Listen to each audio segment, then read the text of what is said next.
Sasailalim sa full 4-year modern warfare curriculum ang mga bagong kadete ng Philippine Military Academy. Kamakailan ay isinagawa ang reception rites para sa 367 na kadete na bubuo sa Class 2030. Sila ang unang batch na kukuha ng Bachelor of Science and Management Major in Security Studies curriculum kung saan kasali ang Principles of Modern Warfare.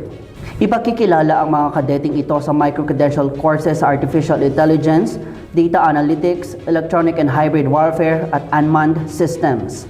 Sa bagong curriculum, mahahasa ang kakayahan ng mga kadete sa territorial defense habang pinauunlad ang kanilang kaalaman at kasanayang mahalaga para sa pagiging opisyal ng Armed Forces of the Philippines.